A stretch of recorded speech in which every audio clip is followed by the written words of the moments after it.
the hidden reason you keep falling back into addiction. Carl Jung, let me ask you something, and I want you to answer not with words, but with the silence of your body.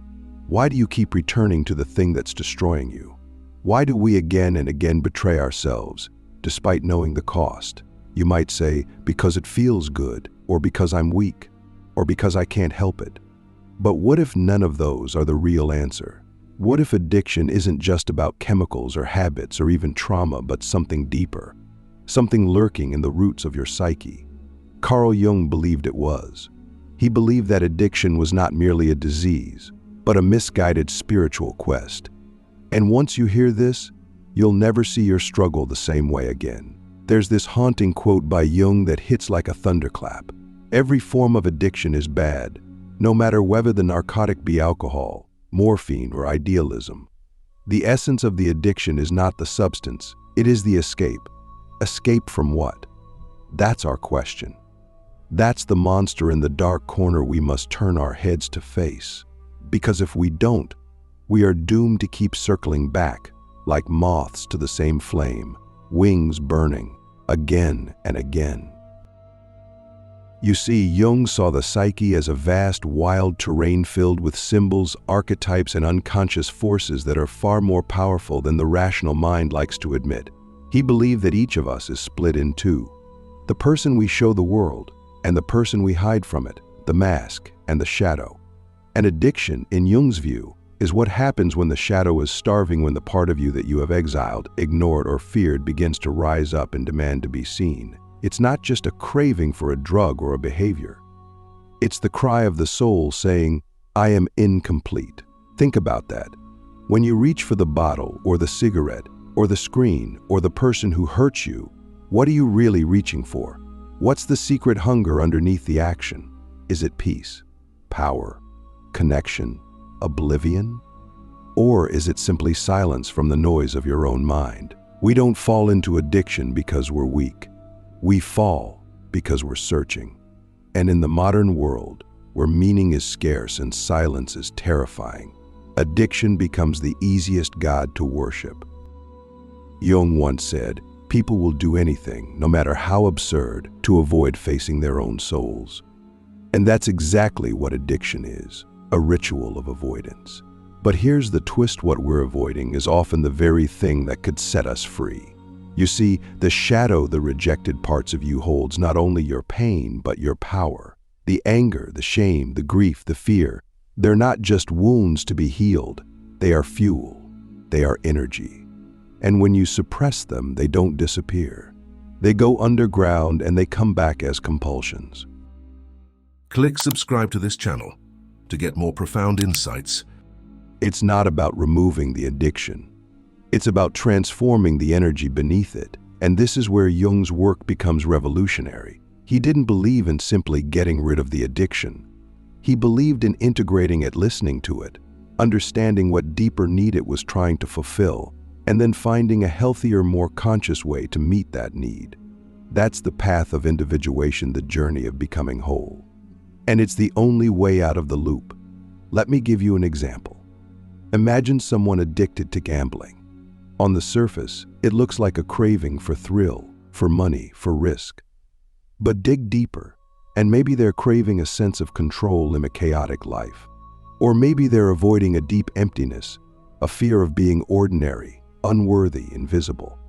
The addiction is a mask, and behind that mask is a message.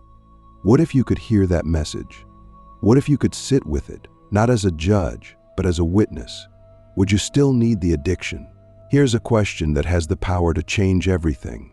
What part of you has been trying to speak through your addiction, but you keep silencing it? Is it the child who felt unseen? The warrior who was never allowed to fight? The artist who was told to be practical? The lover who was betrayed? Addiction is not the enemy. It's the messenger. And until you get the message, you'll keep shooting the messenger. But how do we even begin to hear that message when the noise is so loud? When the craving feels stronger than us?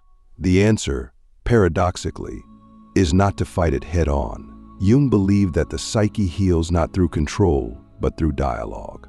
We must enter into a conversation with our inner world. That means dreams, journaling, meditation, shadow work, therapy tools that help us descend into the unconscious and return with insight. It means asking, what am I really hungry for? What am I afraid to feel? What have I locked away out of shame or fear? And that's when something miraculous happens. The addiction begins to lose its grip, not because you forced it away, but because you've understood it. You've reclaimed the part of yourself that was using it as a crutch. You're no longer split in two. You're becoming one. But don't get me wrong, this path is not easy. It's not glamorous. It requires brutal honesty, deep courage, and radical self-compassion. You have to be willing to look at the parts of yourself you've spent your whole life running from. You have to be willing to suffer consciously. Because Jung knew that suffering, when done with awareness, is not punishment, it's transformation. So I'll leave you with this for now. What if your addiction is not your weakness, but a distorted form of your strength? What if the very intensity of your craving is proof that your soul is still alive, still reaching, still yearning, still trying to wake you up? The secret war inside you, why your mind sabotages your healing, and how to stop it. So now you know addiction isn't just a habit, a pattern, or a chemical reaction. It's a symptom of a deeper fragmentation within the self. But if that's true, then why is healing so hard, even when you finally understand what's going on? Why do we sabotage ourselves at the very moment we begin to grow? Why does it feel like there's a battle inside us, one part desperately trying to rise, and the other pulling us back into the dark? The answer lies in a truth that few are willing to face. Your mind has been trained to protect the wound, not to heal it. Carl Jung said, "Until you make the unconscious conscious, it will direct your life and you will call it fate." That's not just poetic, it's terrifying. Because what he's saying is that most of us aren't living our lives. We're living our defenses. We're living the patterns we created in childhood to survive. And those patterns, those unconscious strategies, become the architecture of our adult suffering. Every time you try to change, your mind panics. Why? Because healing isn't familiar. Pain is. And to the unconscious mind, familiar equals safe. Let's get brutally honest. Sometimes the addiction feels like a friend. It's always there. It knows how to numb the ache, quiet the noise, distract you from the chaos inside. It offers a predictable cycle: craving, indulgence, guilt, shame, repeat. And as strange as it sounds, there's comfort in that cycle. It gives structure to the chaos. It gives the illusion of control. So when you try to break free, when you reach for something better, your mind whispers, "This is dangerous. Go back." At least we know the pain there. You've probably felt it. You make progress. You start to feel hope. And then sabotage. You ghost the therapist. You skip the meeting. You scroll for hours. You relapse. And afterward, you ask yourself, why did I do that when I knew better? That's the war. That's the split. That's the unconscious trying to keep the old identity alive, even if that identity is built on suffering. Because underneath it all, your mind equates survival with familiarity. And change, real, lasting change, that feels like death to the ego. Jung believed that the ego, the conscious self, is only a small island floating in a vast sea of unconscious forces. And if the ego isn't prepared for the depth of that sea, it will cling to anything: addiction, illusion, even suffering, to avoid being swallowed by it. The ego is terrified of being dissolved. But ironically, that dissolution is the very thing we need, because we're not meant to live from the ego alone. We're meant to live from the self, the deeper, wiser, unified self that holds all our contradictions in harmony. So how do we stop the sabotage? How do we end the war? Not by force, not by willpower alone, but by listening to both sides of yourself, by creating space for the part of you that wants to heal and the part that's afraid to. You see, the addiction is not your enemy. It's the voice of a younger version of you saying, "I don't know how to survive without this." And if you try to silence that voice without hearing it, it will scream louder. The key is integration. Not killing the addict, not rejecting the shadow, but bringing them both into the light of consciousness. Try this. The next time you feel the craving rise, don't run from it. Don't shame it. Sit with it. Ask it, what are you trying to protect me from? And then listen not with your intellect, but with your heart. Maybe it's loneliness. Maybe it's fear. Maybe it's that ancient belief that you're not enough.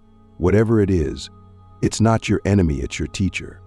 And when you stop fighting it, when you start understanding it, the war begins to end. Not overnight, not magically, but slowly, steadily, from the inside out. Here's a terrifying but liberating truth. You are not just the victim of your mind, you are its architect. The beliefs that run you can be rewritten. The patterns that trap you can be transformed. But only if you're willing to step into that inner battlefield, not with weapons, but with compassion. Only if you're willing to let the old self die so something truer can be born. So I'll leave you with this. What part of you is still clinging to the pain because it's the only identity you've ever known? And what would it mean to let that part of you rest not in shame but in love? Your shadow knows the way. How embracing your darkest part sets you free if you've made it this far. It means you're already doing something extraordinary. You're beginning to look inward. Not just at your behavior, but at the architecture of your soul. You're not just asking how to heal, but why you keep running from healing in the first place. And that takes courage most people avoid their entire lives. But now, we need to go even deeper into the part of you that most people will never willingly face. The shadow. Not just the unconscious mind, not just the hidden emotions, but the raw, unfiltered truth of who you are when no one is watching, and especially when you're not watching. Carl Jung defined the shadow as everything within us that we have disowned, repressed, or denied. Not just the obviously bad traits, anger, jealousy, lust, selfishness, but also the power we've buried, the desires we've silenced, the truths we were told we weren't allowed to feel. And here's where it gets shocking. The more you repress the shadow, the more power it gains. Not consciously, no. The shadow is too clever for that. It doesn't scream. It whispers. It moves through your habits, your addictions, your projections, your fears. You think you're making free choices, but often it's the shadow pulling the strings. That's why addiction feels so much bigger than you. That's why it feels like someone else takes over the moment the craving hits. Because in a way, someone does. The unacknowledged part of you, the part you locked in the basement, gets its revenge. You rejected it, so now it controls you from the dark. And here's the paradox Jung offered us. What you most fear in yourself is often the key to your liberation. The shadow is not your enemy. It's your guide. It contains the energy you need to become whole. But only if you're brave enough to stop judging it and start integrating it. Let's be real. Most of us are terrified of our own depth. We'll scroll for hours, drink until we forget, work until we collapse anything to avoid sitting in silence with ourselves. Because in the silence, the truth starts to rise. The memories, the anger, the grief, the unmet needs. But also the power, the creativity, the wildness, the fire. Addiction often begins as a way to numb pain, but it continues because we're afraid of what would happen if we actually felt everything we're carrying. What if we lost control? What if we became someone we don't recognize? But Jung flips the script. It's not feeling your shadow that keeps you trapped. It's avoiding it.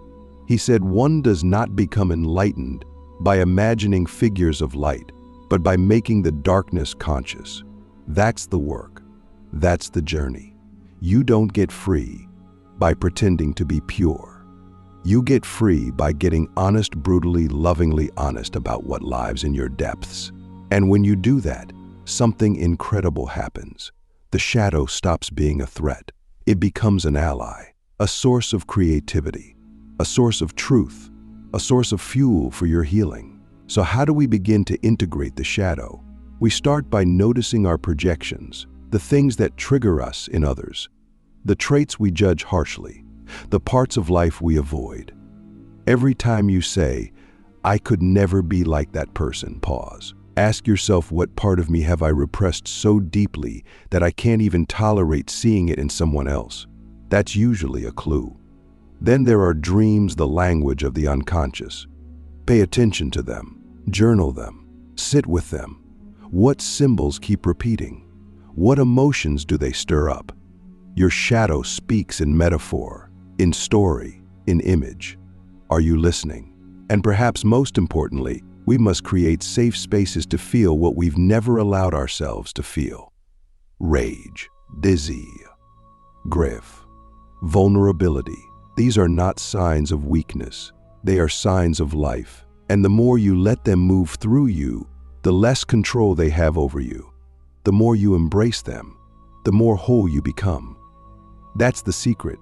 Healing doesn't come from rejecting the darkness. It comes from bringing light into it. So I'll leave you with this question, a question that could change the course of your life if you answer it honestly. What part of you have you been most afraid to meet? And what might happen if you finally welcomed it home? The addiction is not the problem, the soul's cry for meaning in a numb world by now. You've seen that addiction is not the disease we once thought it was. It's not simply a chemical imbalance, a lack of willpower, or a moral failure. It's a language, a coded cry from your soul, desperately trying to communicate that something at the core of your being is missing. And here's the final truth, the one that most recovery programs, motivational slogans, and surface-level treatments never dare to say. The addiction is not the problem, it's a symptom of a deeper hunger for meaning. And if you don't listen to that hunger, eventually it will consume you from the inside. Carl Jung believed that every person has a spiritual dimension, a longing to feel whole, connected, and purposeful. Not religious necessarily, but spiritual. A longing to belong not just to a community, but to the universe. To feel that your life matters, that your suffering means something, and that your existence is not just random particles bouncing around in a cold, indifferent void. But here's the tragedy of modern life. We've silenced that longing. We've replaced depth with distraction. Instead of meaning, we chase dopamine. Instead of presence, we chase productivity. And in the absence of meaning, addiction steps in and says, "Let me give you a reason to keep going, even if that reason destroys you." Think about that. What if the substance, the behavior, the toxic relationship wasn't the real thing you were addicted to? What if you were addicted to the illusion of meaning it gave you? The way it made you feel alive, even for a moment. The way it gave you a ritual, a purpose, a focus. The way it filled the hole inside you that no job, no title, no amount of likes or money could ever touch. That hole is not a flaw, it's a signal. A spiritual GPS guiding you towards something more real. Jung saw this clearly. He once said, "The central neurosis of our time is emptiness." And he believed that the only true cure for addiction was a spiritual awakening, not in the religious sense, but in the deepest human sense. A reconnection with the soul. A rerouting in something greater than the ego. Without that, recovery becomes a lifelong struggle of white-knuckling and relapse cycles. But with that, something shifts. You stop asking, "How can I stop using this thing?" And you start asking, "What am I meant to become?" So what does that look like practically? It starts by asking questions that pierce through the noise of your daily life. Questions like, why am I here? What do I love so deeply that it brings me to tears? What would I die for? What am I willing to live for? These aren't questions with quick answers. They are the kinds of questions that demand your whole life as a response. But that's the point. Because when you find something larger than your addiction, something sacred, something beautiful, something worth suffering for, the addiction starts to lose its grip. Not because it becomes less powerful, but because you become more powerful, more whole. And that's where real recovery begins, not in avoiding the thing that hurts you, but in building a life that no longer needs it. A life filled with meaning, not just maintenance.